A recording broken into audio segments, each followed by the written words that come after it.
I can read an essay and know when it's bland and generic and predictable, it's been written by AI. You have to be specific. You have to make me, the reader, care. You have to be as accurate as you can. I'm going to reveal my writing secrets to you right now. Hi, everyone. Welcome back to the podcast. I'm really excited about today's episode because we're joined by someone who truly understands the power of a great story.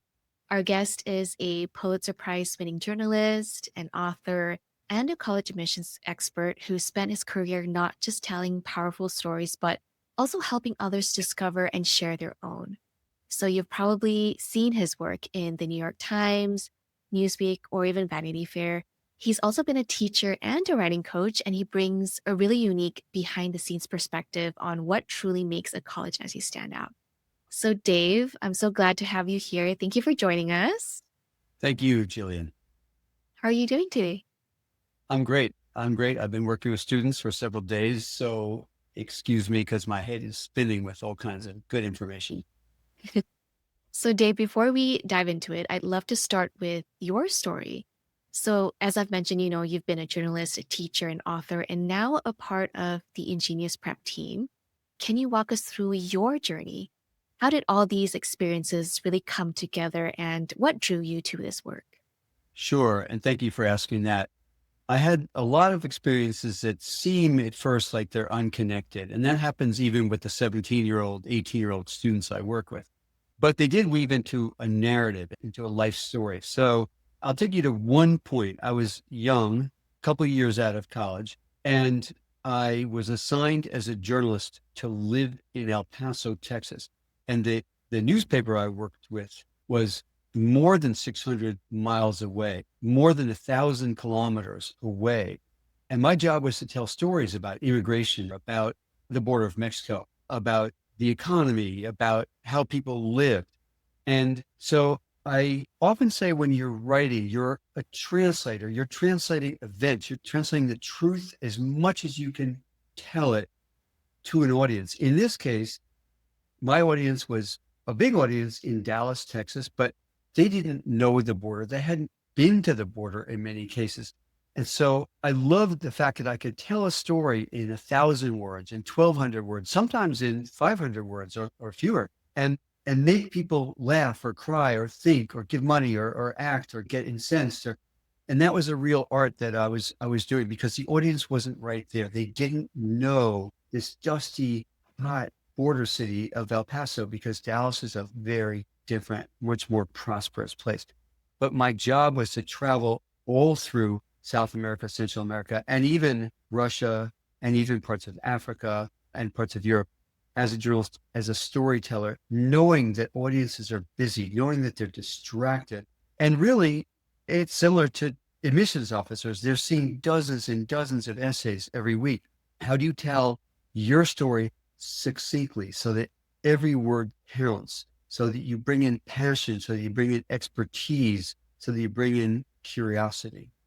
It's a real skill for you to be able to write a story and kind of capture that attention of the reader, especially when you said we are all so distracted. So, you've had such a rich and varied career from, international reporting to writing books. What is it about working with students or even teenagers and helping them tell your stories that keeps you coming back? I wrote a book in the hills of Western Massachusetts called What It Takes to Pull Me Through. It was about struggling teenagers. And I lived with them for a year and a half, almost 2 years. And I wrote about them. I went to group therapy with them. And I wanted to find out, why did they have these addictions, these issues? Really great kids. And I wrote about a counselor working with them. And even though that book was 90,000 words, the lessons I learned, I apply when I work with students writing 500 words. You have to be specific. You have to make me, the reader, care. You have to be as accurate as you can. And then what really changed everything was I wrote a book more than 15 years ago called Acceptance. It was about an amazing counselor in a school on Long Island working with students, a variety of students as they went through the college process. I basically lived in that high school for 2 years, and I wrote about the counselor and several students, from the valedictorian to a student who just seemed like he wasn't engaged. He was kind of the jock, the athlete. But really, I was writing about how this counselor saw the power of these students. So why do I keep coming back to this? First of all, I grew up in New York City and people made assumptions about me. I'm really big on piercing stereotypes and assumptions. We read somebody's zip code and we see somebody and we make a judgment often. And this happens to applicants too. And so I like to get to know students and help them tell the real story about them, because we just make way too many assumptions based on a name, a zip code, an address, whatever it may be. And then number two, as a journalist, I saw the power of storytelling. So I was on a team that fanned out around the world in the United States, and I was in Latin America, and others were in India and elsewhere. And we wrote about violence against women, in a new way for us, which was men, often husbands, would do terrible things to women, and judges would just say whatever the law said. The judges would say, "No, don't worry about it. That's fine. You know, you were defending your honor." That was a big thing in different languages and said different ways. And we wrote these stories, and we got a lot of reaction, and even lawmakers were interested in making changes. And I realized that 500 words, 1,000 words, 600 words can change lives. And the third thing is, the reason I come back is that I took a sabbatical from journalism. I taught at 2 high schools, and I loved working with students and pushing them and learning with them and seeing them become writers, even the STEM students. I love the fact that they could use words to make us care about something. So, in your experience, what's the biggest mistake that students make when they're trying to tell their stories, especially when you work with different types of students like STEM or arts? Do they make the same mistake, or do you see any trends or commonalities? Okay, I'm going to reveal my writing secrets to you right now, but only 3 of them, because I want people to come back to InGenius Prep, because we can help them with many, many more things. So I'm going to give you a tease in this, and I'm going to be shorter in this answer. 3 things that I see too often. Number 1 is what I call warming your engine. Only people who live in cold climates would understand that. But to me, it means my parents and I were driving along a long country road, and then you get to the fact that this student's going to play this big performance in front of a big crowd. I want to know what happened. If you have 650 words in what we call a personal statement, which most US colleges want a personal statement. Yeah, I tell STEM students, it's a mathematical issue. You cannot spend 200 words at the beginning warming up your engine, because you've just wasted a third plus of the essay. You need to get right to the action like that. Number 2, people take on a topic that's too big: climate change, poverty, inequality, political polarization. Great, interesting issues, but I want you to give me a slice of an issue. It's called a personal statement for a reason. I want you to show me how you are doing something, what you have done. And number 3 is what I call the savior complex. I went to Nicaragua for 4 days and painted a school, and I ended up rescuing a village. Okay, you didn't. So I don't want to hear about that. And now I'm going to tell you one quick thing that shows that my rule doesn't always work. My daughter went to Morocco during high school. She went on one of those teen tours, and I really did not want her writing about that, because that's my rule. If you're going to pay a significant amount of money, I don't want to hear about that tour. But she actually wrote a really, really interesting essay about sitting with women and asking about head covering and learning from them and having her assumptions challenged at one dinner. So it was just one dinner on her tour. It was not about the fact that she taught little kids English for 23 minutes or something like that. It was just about an intellectual conversation with girls and women and female members of this teen tour group. So there you go. My rule didn't apply. It doesn't apply every time, but generally those are 3 rules of many that I use. And I'm talking about myself, but in Genius Prep, all my colleagues are really good at this. It's not just me, but I want people to work with us. So I'm not going to give you all of our great tips. Yeah, that was pretty quick and snappy. Thank you for that. What's that one personal essay that stuck with you over the years, and why? Okay, I'll answer about one, then I'll mention a couple others. So I work with a young woman who was really smart in math and really savvy. And she wrote an essay about watching a program that's popular in the United States called The Voice. So contestants compete to be on The Voice. And you must be thinking, okay, so she's a math student. Why is she writing about this kind of silly program? The reason is that she's just so funky and so cool and so smart. she developed an algorithm watching this popular program to predict who the winner would be of this competition program. And she refined it and she changed it and she put in audience reaction. I couldn't even describe all the things she did. The essay was about that, a beautiful, wonderful essay.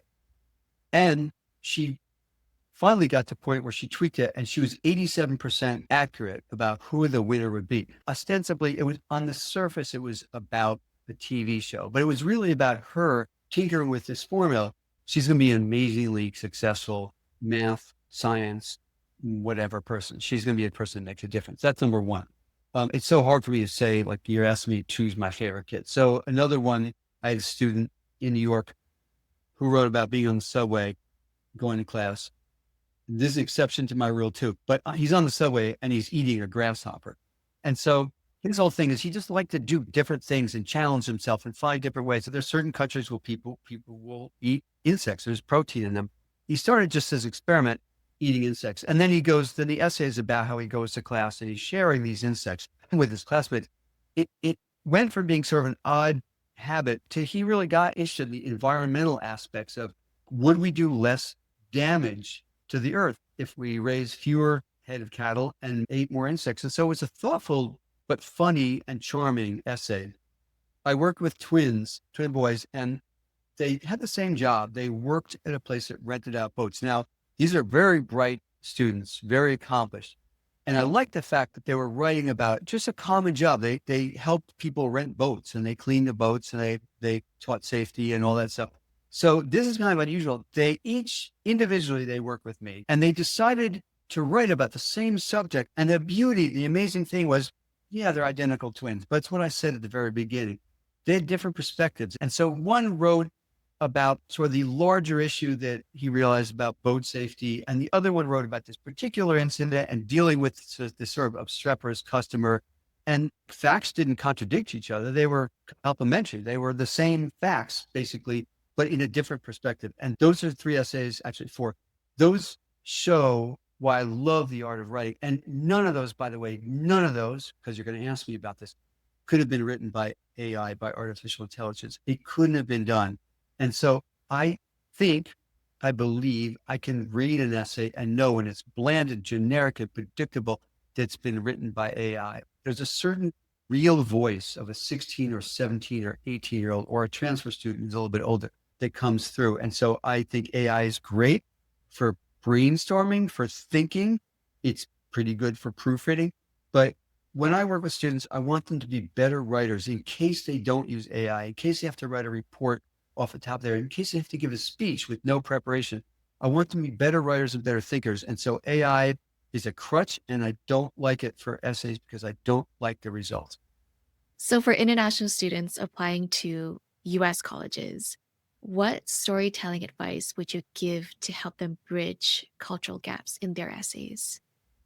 Okay, that is actually a very interesting question because very often in other countries, students don't do the same kind of personal writing, personal essay, introspective writing that some colleges like for these personal statements.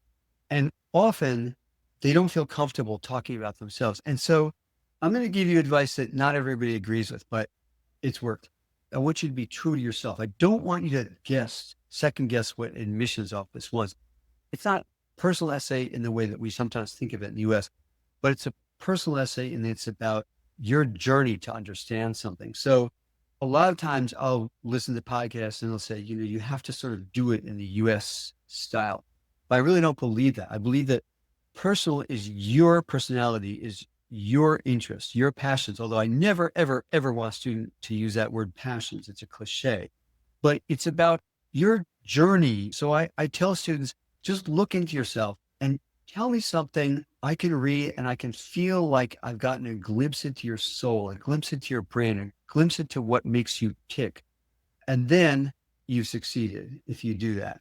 Yeah, I think that was some really great advice, especially for teenagers. I think they probably struggle to feel a bit vulnerable to kind of tap into their own emotions and their own experiences. And I think they also compare a lot with their peers, but I think it's all about the inner work, right? About their own personal journey. I think just to round out what you're saying, I do like essays where students are vulnerable sometimes. Vulnerability is something that can help occasionally, but it's this weird thing. A student will say to me, I feel like I have to write about X or Y or Z.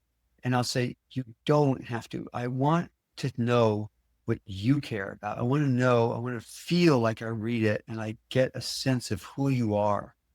So, having reported on education rankings before and worked inside the system, what do you wish more students and families understood about what colleges are really looking for?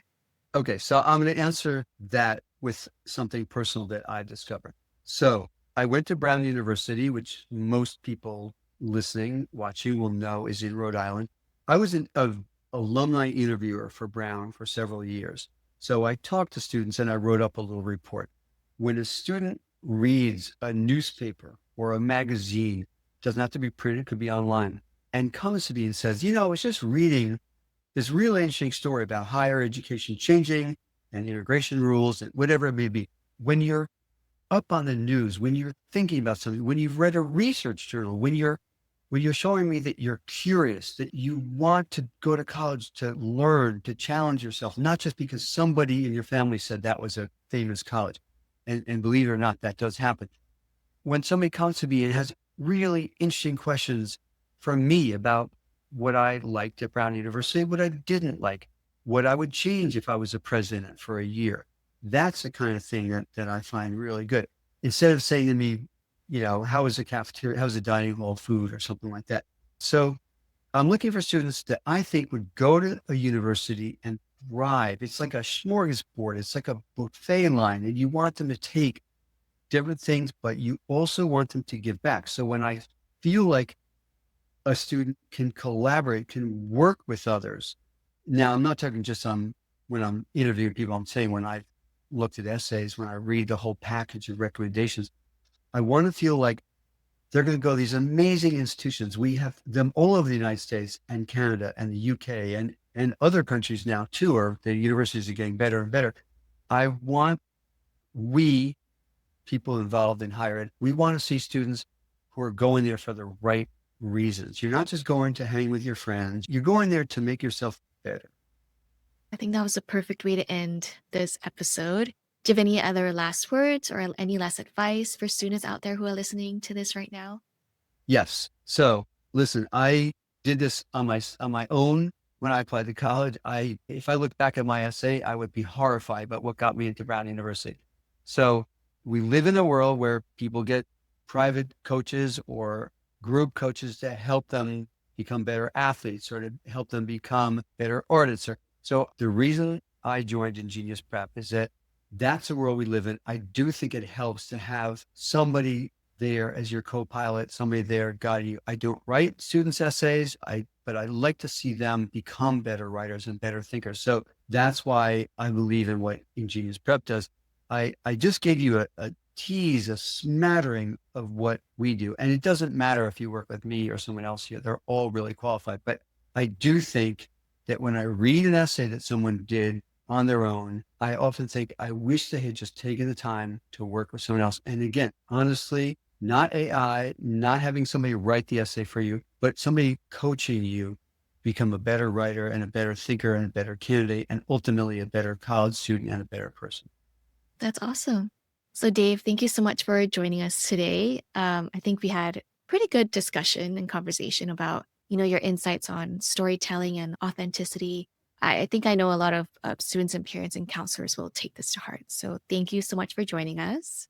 And to our listeners, if you enjoyed this episode, make sure to follow us, subscribe so you don't miss what's coming next. And if you want more support on your college journey, check out the resources in our episode description or reach out to our team at InGenius Prep for a one-on-one guidance. So thank you so much for tuning in, and we'll see you in the next one.